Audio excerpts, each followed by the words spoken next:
Buenas noches, hermanos, estoy feliz de poder compartir con ustedes en esta noche. Espero que este tiempo sea de bendición para sus vidas, así como lo fue para mí mientras preparaba este material. Continuamos con el libro de Primera de Pedro. Esta noche estaremos hablando del cuarto capítulo y pongamos en las manos del Señor este tiempo. Espero que donde usted me esté viendo, si lo está haciendo solo o sola o con personas, podamos juntos entrar en esta unidad del Espíritu y poder pedirle al Señor que nos hable en medio de este tiempo y que podamos disfrutar del estudio de su palabra. Oremos. Dios, gracias por esta noche, por la oportunidad que nos das de congregarnos de esta forma. Gracias por las personas que están viendo este tiempo de forma virtual, así como las personas que estamos congregadas en este momento de forma presencial. Te damos gracias por todas las bendiciones que tú traes a nuestras vidas. Gracias porque eres fiel, porque eres bueno y porque nos has cuidado en medio de esta situación sanitaria que nos rodea. Gracias porque tú nos sigues cuidando, Señor, a pesar de cualquier circunstancia que nos esté rodeando. Ponemos en tus manos este tiempo de estudio de tu palabra, deseando y rogando para que tú nos guíes y nos ilumines. Espíritu Santo, habla en nuestros corazones y permítenos crecer con esto que estaremos compartiendo hoy. Quiero ser instrumento en tus manos para poder compartir con las personas que están viendo este estudio, Señor, y gracias por la oportunidad que me das de ser instrumento en tus manos. En el nombre de Jesús, amén. Antes de comenzar, voy a hacer un pequeño resumen con el contexto que rodea a esta carta, el contexto bajo el cual Pedro le escribe a las personas de la iglesia dispersas en las provincias romanas de Ponto, Galacia, Capadocia, Asia y Bitinia, lo que actualmente es Turquía. Tenemos claro o hemos escuchado ya que Nerón quería realizar construcciones, quería mejorar lo que era su trayectoria como emperador, pero para esto tenía que destruir lo que ya había. Entonces empezó a iniciar una serie de incendios que destruyeron la ciudad. Ante esto trajo diferentes consecuencias. Una de ellas fue la insatisfacción, la desmotivación que tenían los ciudadanos romanos al ver que su ciudad estaba destruida, el lugar donde vivían, también lo que era su cultura, en un sentido, había desaparecido con la ciudad. Entonces, este resentimiento amargo es lo que Nerón trata de redirigir y limpiarse un poco las manos.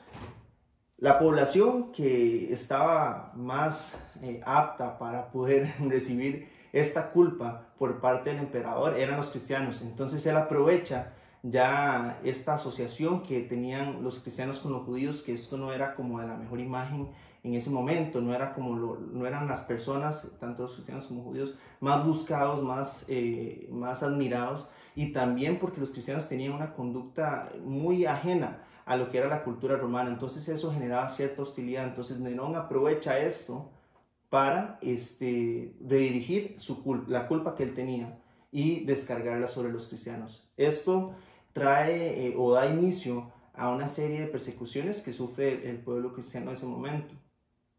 No hay, en lo que se escribe en la carta, no hay un dato que nos diga que hubo un edicto oficial para que se diera una persecución oficial, valga la redundancia, hacia los cristianos. Pero ante este contexto ya nos arroja bastante luz pasajes, por ejemplo, en el cual dice en el capítulo 2, versículo 12, procuren llevar una vida ejemplar entre sus vecinos no creyentes. Ya había tensión en el aire para los creyentes, entonces Pedro está motivando para el contexto en el cual se encuentran los cristianos de esta época. Quiero recordar un poco lo que predica el pastor el domingo y nos hace mención de la frase: en la repetición está el aprendizaje, y cómo esto confirma nuestras convicciones. Las constantes motivaciones que Pedro da en su carta es un constante recordatorio de la convicción que debemos tener en nuestra fe para poder lidiar con las circunstancias de la vida. En reiteradas ocasiones, Pedro enfatiza el sufrimiento que enfrentaban los creyentes en las principales condiciones sociales y laborales, como ciudadanos romanos. Claro, esto déla clara que es una situación temporal, puesto que más adelante disfrutarán de algo eterno, de algo bellísimo. Y esto lo podemos ver, o estas motivaciones o aclaraciones o indicaciones, podemos verlas a partir del capítulo 2, versículo 13, hasta el capítulo 3, versículo 12, como las editoriales dividen estos capítulos en respeto por las autoridades. Yo uso ahorita estoy usando la Nueva Traducción Viviente, y ellos señalan respeto por las autoridades, a los esclavos, a las esposas, a los esposos, a todos los cristianos. Entonces aquí vemos cómo Pedro da diferentes indicaciones a los hermanos muy segmentadas y muy claras, que bueno, claro, ya posteriormente las editoriales nos ayudan a tener en tractos. Ya que Pedro conoce el sufrimiento y en varias ocasiones hace mención del tiempo por el que están pasando, también les recuerda la esperanza eterna que tenemos en Cristo. Entonces, antes de comenzar con el capítulo que tenemos para esta noche, empezaré más bien por el último versículo del capítulo 3. En la Nueva Traducción Viviente dice: ahora Cristo ha ido al cielo, Él está sentado en el lugar de honor, al lado de Dios, y todos los ángeles y las autoridades y los poderes aceptan su autoridad. Aquí nos responde diferentes preguntas. ¿Dónde está Jesús? ¿Al lado de quién está? Y el poder que Él tiene, en el cual las autoridades y los poderes aceptan su autoridad. Y ya con esto Él comienza a darnos una serie de consejos en el capítulo 4. Vamos a hacer a partir de este versículo, del capítulo 3, versículo 22, este hincapié que nos permitirá ir entendiendo cuál es el impulso con el que comienza el capítulo 4. Entre los consejos que Él da a los hermanos dispersos en estas provincias, Él comienza diciendo, y voy a estar utilizando la Nueva Traducción Viviente. También estaré haciendo uso de la Reina Valera del 60, pero mayormente estaré leyendo los pasajes en la Nueva Traducción Viviente. Comienza el capítulo 4 diciendo: por lo tanto, ya que Cristo sufrió dolor en su cuerpo, ustedes prepárense adoptando la misma actitud que tuvo Él y estén listos para sufrir también. Pues si han sufrido físicamente por Cristo, han terminado con el pecado. Y aquí quiero empezar de una vez usando la Reina Valera del 60. Dice: vosotros también armados del mismo pensamiento. Antes dice, puesto que Cristo ha padecido por nosotros en la carne, vosotros también armados del mismo pensamiento, pues quien ha padecido en la carne terminó con el pecado.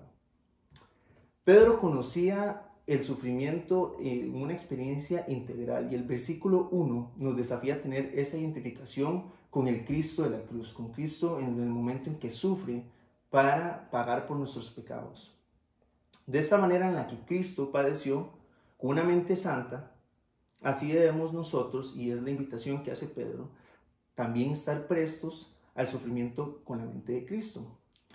Ya que si Él sufrió, ¿por qué no habríamos de sufrir nosotros también?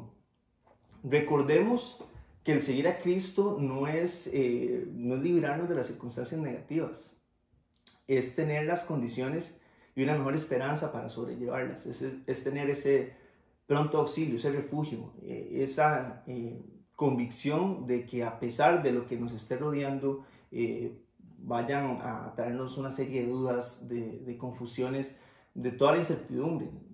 Ejemplo de esto es la pandemia, o sea, saber ese deseo por saber qué va a pasar, cuándo ya dejaremos de usar mascarillas, cuándo podremos volver a nuestros lugares de trabajo, a las instituciones donde recibimos clases, sea escuela, colegio, universidad, lo que sea. Esa incertidumbre, para muchos eso fue bastante desalentador, desgarrador, desconcentró bastante. Hay indicios y estadísticas que muestran cómo aumentó la tasa de depresión, de este tipo de enfermedades mentales, incluso trastornos, que bueno, gracias a Dios nosotros tenemos y hemos tenido en medio de la pandemia la certeza y la convicción de que en Jesús estamos cubiertos, y que sea esto que esté sucediendo o algo más adelante, sabemos que nuestra esperanza está en Él, y cuando esta tierra, nuestra vida aquí en la tierra, y cuando el mundo se acabe, tendremos una eternidad con Él. Entonces, Pedro recalca esto, como leía en el versículo 22, ¿dónde está Jesús? Y qué es lo que Él nos tiene preparados. Y aquí yo quiero aprovechar para hacer este recordatorio. No es librarnos el seguir a Jesús de las circunstancias negativas, es más bien tener esas condiciones, esas herramientas, y más bien tener al que nos puede dar esa esperanza para cómo sobrellevarlas y aconsejarnos.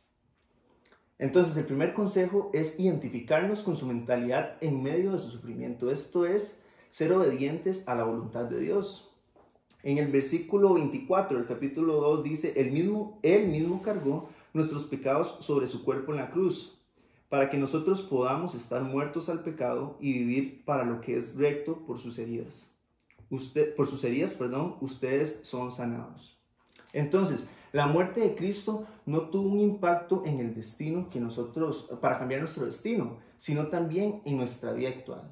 Él busca no solamente, como decía, traernos salvación para pasar una eternidad con Él, sino que desde ya Él busca y quiere que nosotros tengamos un cambio en nuestra forma de vivir. Ya las cosas que hacíamos ya no las hagamos más, y con esto me estoy metiendo un poco en el segundo versículo. Pero antes de continuar, en la Reina Valera dice, vosotros también armados del mismo pensamiento. Y cuando se habla de armados, otras versiones usan el verbo asumir, adoptar o prepararse.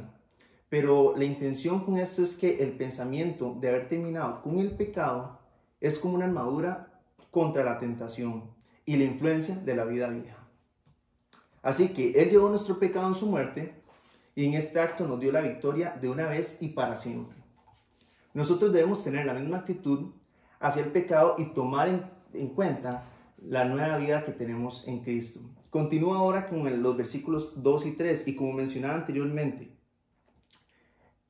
Él busca que tengamos un cambio en nuestras vidas y esto se ve reflejado en estos versículos que voy a leer. Dice el versículo 2, no pasarán el resto de la vida siguiendo sus propios deseos, sino que estarán ansiosos de hacer la voluntad de Dios.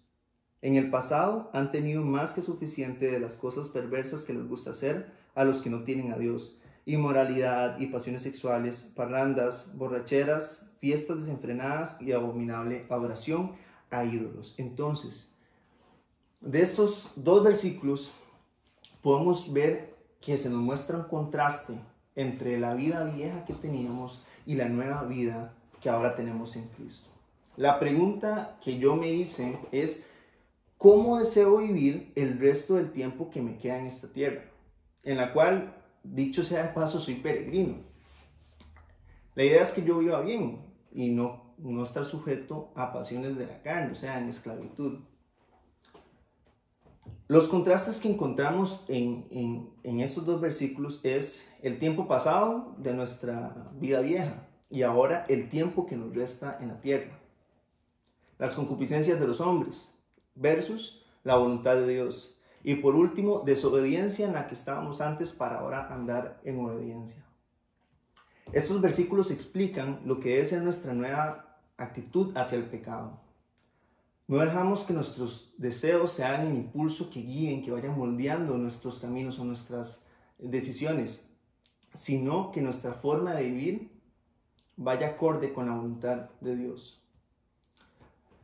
Continúa ahora con el versículo 4, dice, en la Nueva Traducción Viviente, nos mantenemos en esa versión, y dice, no es de extrañarse que sus amigos de la vieja vida se sorprendan de que ustedes ya no participen en las cosas destructivas y descontroladas que ellos hacen. Por eso los calumnian. Y aquí en este versículo, Pedro nos recuerda de circunstancias que viviremos en este proceso. Y creo que esto no es ajeno a alguna etapa determinada de nuestras vidas. Esto no está circunscrito a personas entre 18 y 49 años. No, eso se puede reflejado en distintos momentos en nuestra vida, de los más pequeños hasta los más grandes. Es por esto que el mundo no va a entender, aquí nos habla de que el mundo no va a entender porque nosotros intentamos, y aquí quiero hacer un énfasis en el intentar, como dice Pablo en Filipenses 3:13, hermanos, yo mismo no pretendo haberlo ya alcanzado. Entonces nosotros estamos en ese constante intento por ser diferentes, ser santos, y eso lo podemos leer en 1 Pedro 16:17, que dice, pues las Escrituras dicen, sean santos porque yo soy santo.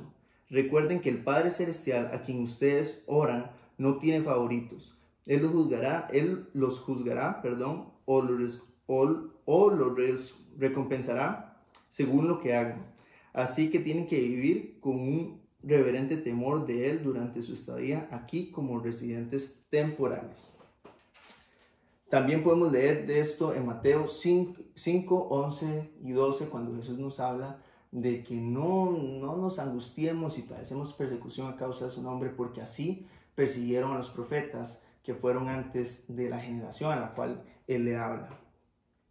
Esto no es solamente una actitud presente en las personas de afuera. Esta actitud de criticar el proceso, de ver cambios en una persona que antes hacía o se comportaba de alguna manera y ahora quiere hacer las cosas diferentes, quiere acatar lo que Dios quiere para su vida, para nuestras vidas. Lastimosamente, este tipo de actitudes se ven también dentro de la iglesia.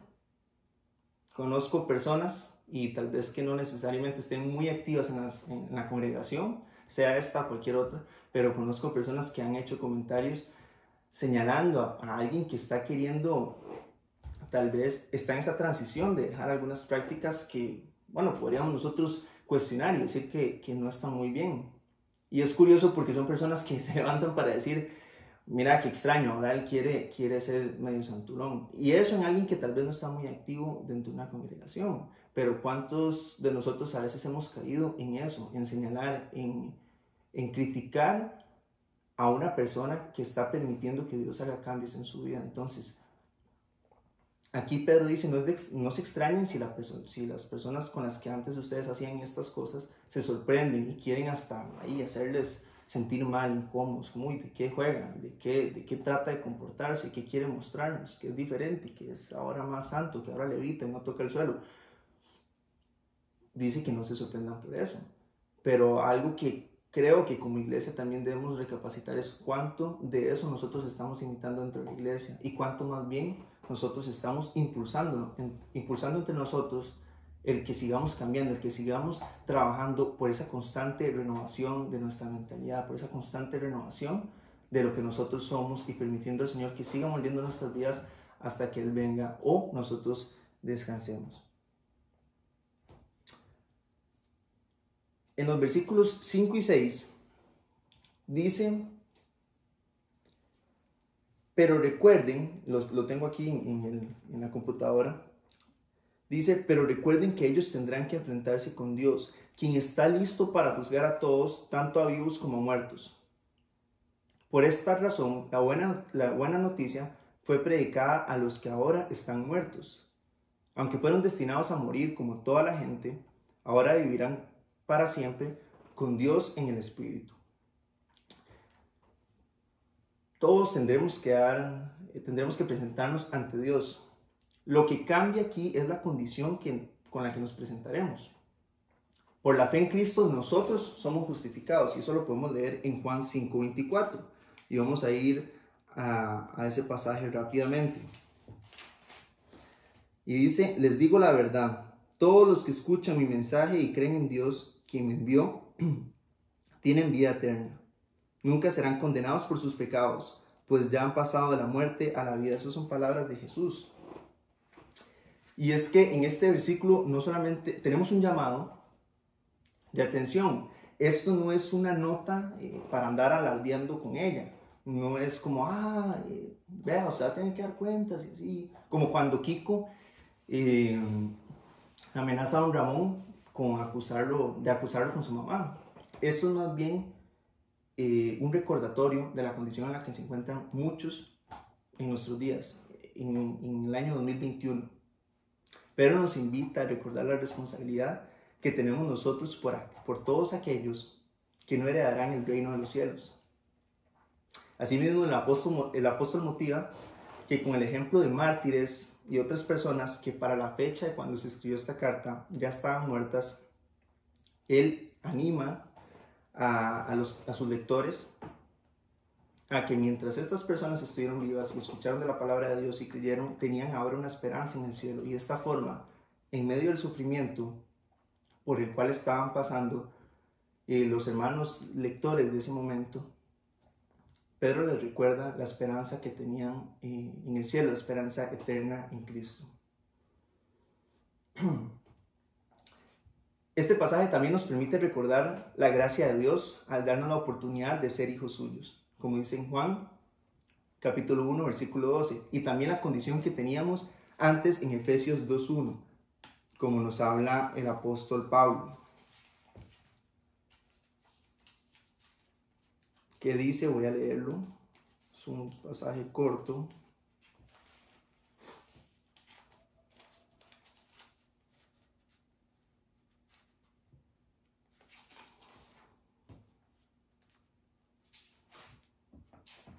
Dice, Efesios 2:1, antes ustedes estaban muertos a causa de su desobediencia y sus muchos pecados. El juicio que habla Pedro, que dice que estaremos frente a Dios en ese juicio, algunos hacen mención que es el juicio del gran trono blanco en Apocalipsis. También en Corintios y en Mateo tenemos mención de otros dos juicios. Hay posturas que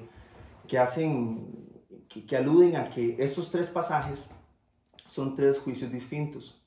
Otros combinan estos tres pasajes en un solo juicio. Lo que es cierto, independientemente de si es una postura u otra, es que Jesús va a ser el juez de que los incrédulos, aquellos que no quisieron creer en Él, no quisieron seguirle, serán condenados lastimosamente, y aquellos que creyeron en Él, los crédulos, los que decidieron seguirle, serán justificados por su decisión de fe en Él.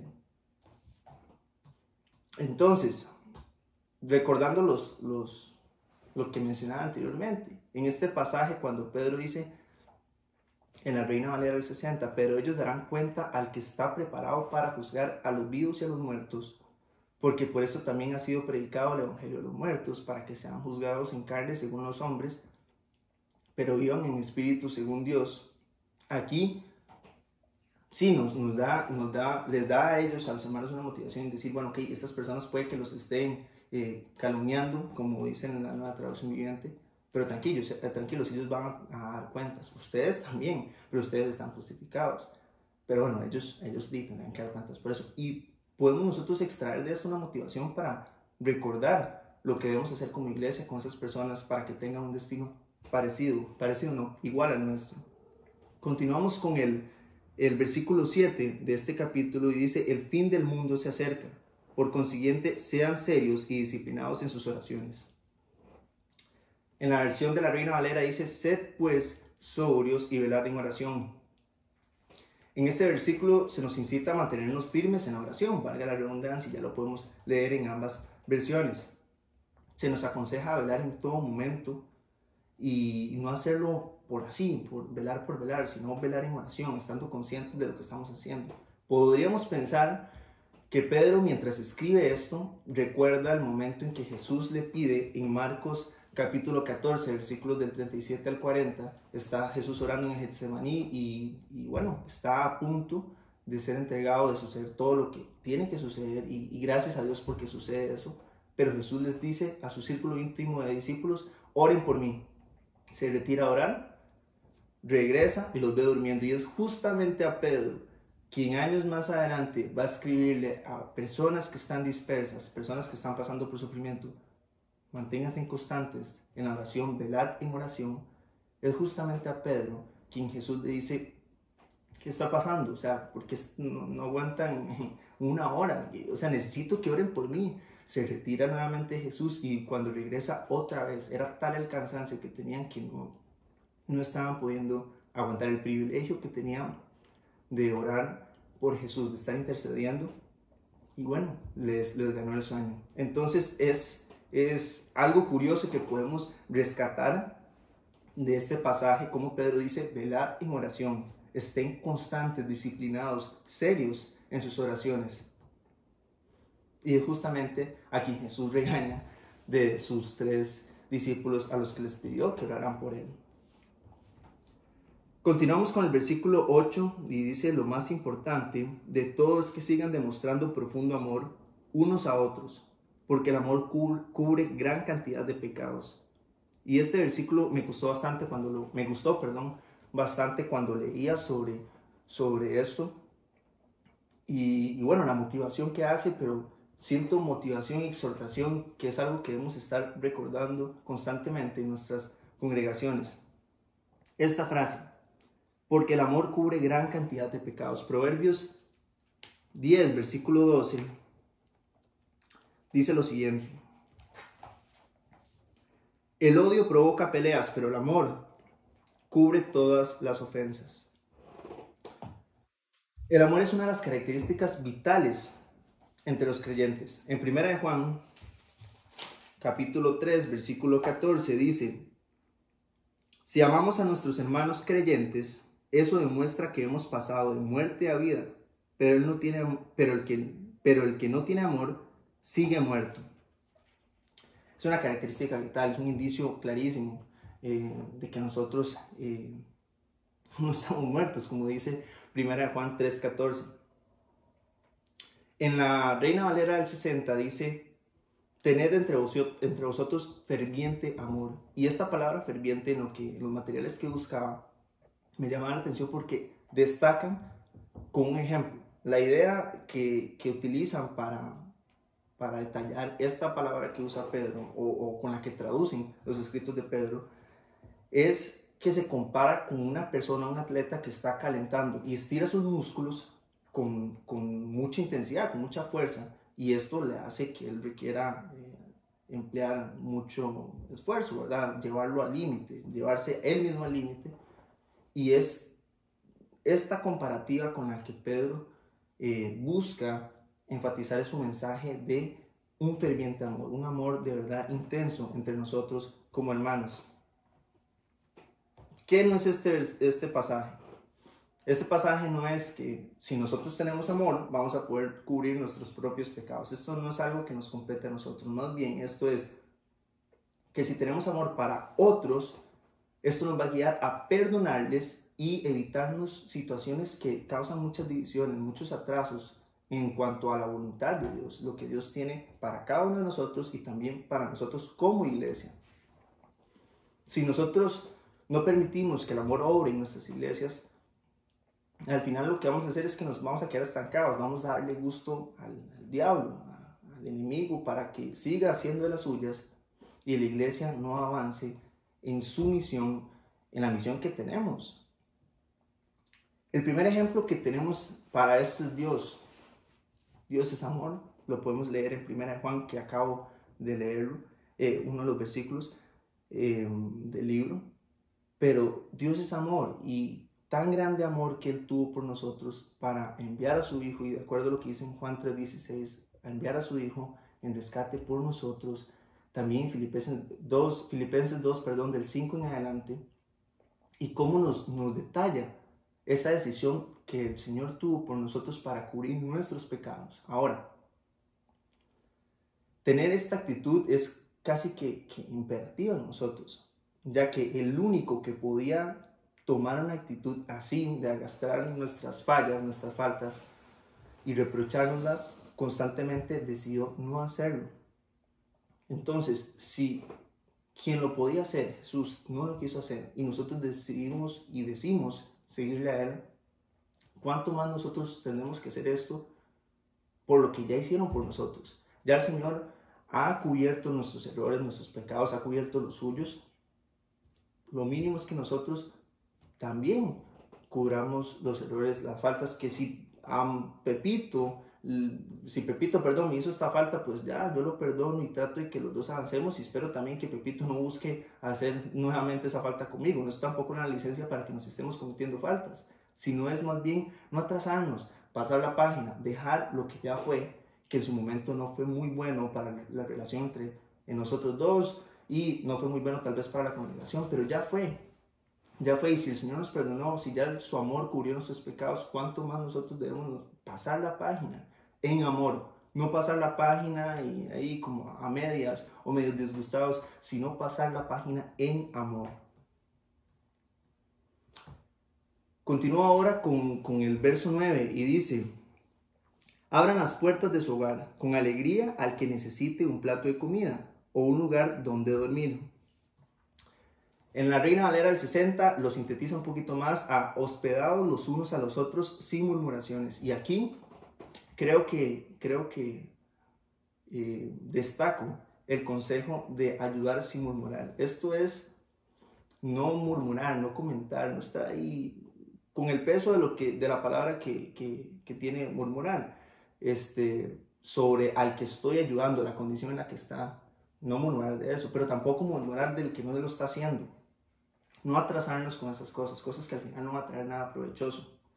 Más bien, en la medida de lo posible, nosotros eliminar filtros. Hay algunos que prefieren ayudar a los que están afuera, otros a los que están afuera versus los que están dentro de la congregación. Levantan su mano cuando se ocupan ayudas de cualquier índole para la gente de afuera, pero bajan su mano cuando es hacia las personas dentro de sus congregaciones.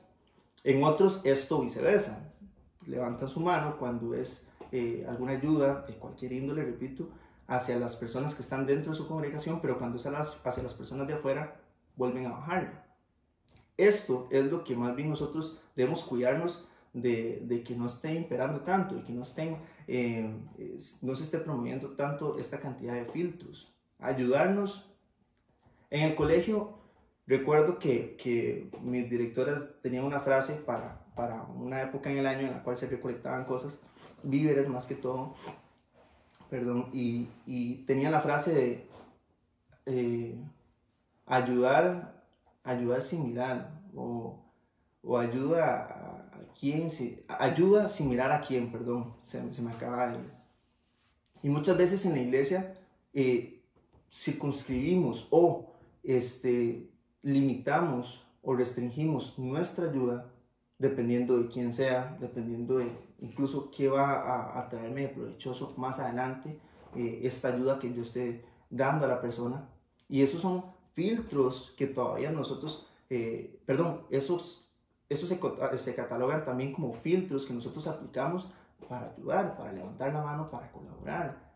Que si en un ministerio no está fulano de tal, yo no participo, yo no me apunto para servir. Estas cosas nos atrasan, estas cosas no permiten que nosotros andemos en amor, un amor ferviente. Más bien, creo que no es tan ferviente como el apóstol Pedro nos invita a que tengamos este amor. ¿Y cómo Él nos motiva a que hagamos esto? Con alegría. Que no lo hagamos por hacerlo, que no lo hagamos porque leímos esto hoy en la noche, y puede que digamos, porque tal vez yo no lo esté compartiendo, usted simplemente diga, mira qué bonito habla él, pero me salgo y listo, no lo voy a hacer, y más adelante lo haga, por hacerlo, ¿verdad? La idea no es eso, la idea es hacerlo con conciencia, con alegría. Para terminar estos 11 versículos, voy a leer los últimos dos, el 10 y el 11. Dice, Dios de su gran variedad de dones espirituales les ha dado un don a cada uno de ustedes. Úsenlos bien para hablar, para servirse los unos a los otros. Dice el versículo 11, ¿has recibido el don de hablar en público? Entonces habla como si Dios mismo estuviera hablando por medio de ti. ¿Has recibido el don de ayudar a otros? Ayúdalos con toda la fuerza y la energía que Dios te da. Así, cada cosa que hagan traerá gloria a Dios por medio de Jesucristo.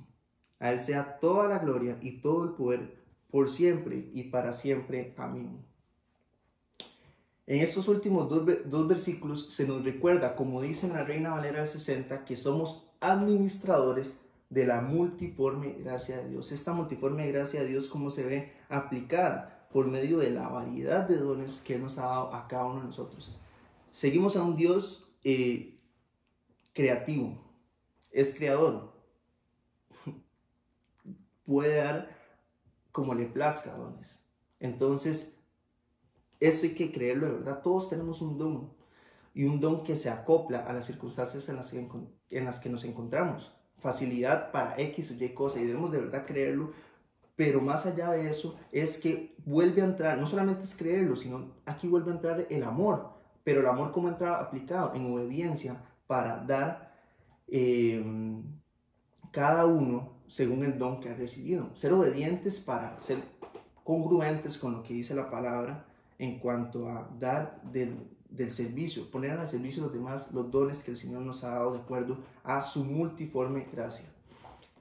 Con esto venimos de lo individual, de una aplicación individual a una aplicación colectiva, al poner los dones al servicio de los demás dentro y fuera de la iglesia. Con esto yo destaco algunas conclusiones. En estos versículos, en estos 11 versículos, podemos extraer un proceso que afecta a nuestras vidas inmediatamente, pero que tienen repercusiones en la eternidad. Cuando estaba preparando el estudio, algo curioso que me pasó fue que primero leí los 11 versículos antes de empezar a buscar el resto del material y demás. Y cuando uno los extrae así, es algo que uno lo siente que lo puede aplicar al contexto de uno. Pero ya cuando uno se mete más cuando yo me metí más con los diferentes recursos que nos brindaron para poder elaborar esos estudios, uno logra percibir mejor el proceso que se ve aplicado en estos pasajes. Del 1 al 6 podemos ver cómo Pedro señala cosas que ya eran de una vieja vida y que son las cosas que marcarán una nueva vida. Y en los versículos del 7 al 11, cómo aplicar esto. Primero, nos hace mención de la inminente venida de Cristo. Y también cómo emplear estas cosas para la correcta edificación de la iglesia. El Señor no solo busca un desarrollo de forma individual en el creyente, también busca un desarrollo de forma colectiva que le permite interactuar con el resto de la iglesia. No estamos para hacernos a un lado, para hacernos a una esquina y disfrutar de este desarrollo, sino compartirlo. Y ahora, si todos entramos en este modo de compartir lo que el Señor está haciendo con nosotros, en serio, yo creo que sería algo increíble para la iglesia y sería algo asombroso, sería algo bellísimo poder disfrutar de los procesos que estamos disfrutando cada uno de nosotros, poder disfrutar de los procesos por los cuales estamos pasando cada uno de nosotros, de los que Dios está haciendo en cada uno de nosotros, y poner al servicio entre nosotros de los dones que el Señor nos ha capacitado. El Señor quiere, entonces, de acuerdo a lo que podemos leer casi que en el segundo bloque de versículos, como hacía mención ahorita, Él quiere que velemos en oración, que nos estemos amando con un amor ferviente, un amor intenso. Recordemos este ejemplo de estirar un músculo. Y yo cuando pensaba en este ejemplo, yo decía, qué interesante, la analogía que hacen, cuando uno estira. A mí me gusta mucho jugar fútbol y me han ocurrido algunos momentos en los cuales tal vez una pierna la estiro de más, y yo relacionaba ese estiramiento así ya excesivo con ese amor que podemos llegar a tener. Y creo que es uno de los grandes ejemplos que me ha quedado con este estudio de hoy. Que nos ayudemos sin filtros, que pongamos al servicio de la iglesia los dones que se nos han dado para su respectiva edificación, y que todo esto lo hagamos con el fundamento de la palabra del Señor. Todo esto, al final, este proceso que estaremos viviendo y que estamos viviendo es para la honra y gloria de nuestro Señor. De nuevo, gracias por esta oportunidad. Le daba a mi papá para compartir con ustedes. Gracias a ustedes por estar viendo este estudio, y espero que haya sido de mucha bendición para sus vidas. Voy a hacer una oración para quedar despedidos y espero que nos podamos ver en nuestra próxima reunión, nuestro próximo servicio, ya sea domingo o la otra semana, con el resto de este libro de Primera de Pedro, que ha estado muy muy bonito. Oremos para quedar despedidos, y gracias por su tiempo. Señor, gracias por esta noche, gracias por la oportunidad que me das de poder compartir, gracias porque durante este tiempo, tanto a mí y creo que a los demás expositores les has permitido crecer y ser enriquecidos por esta carta. Hablaba con mi papá y me decía, al final la persona que va a estar más enriquecida es quien comparte el material, porque se ha estado preparando, Señor, y es tan cierto. Gracias por esta bella oportunidad, esta bella ocasión. Se han mezclado diferentes cosas, es un poco claro que he tenido nervios, pero Dios, gracias, de verdad gracias por esta oportunidad que me das de ser instrumento en tus manos. Espero haber sido un facilitador para aquella persona que esté escuchando esto. Puede que para algunos esto sea muy básico, puede que para otros esto sea muy nuevo, pero Señor, al final es tu palabra y haz con ella lo que a ti te plazca en la persona que esté escuchando esto. Gracias, de verdad, te damos por ser nuestro Señor y nuestro Salvador. Acompáñanos para el resto de la noche y que podamos descansar con bien. Gracias por tu misericordia, por tu bondad y por tu fidelidad. En el nombre de Jesús, amén.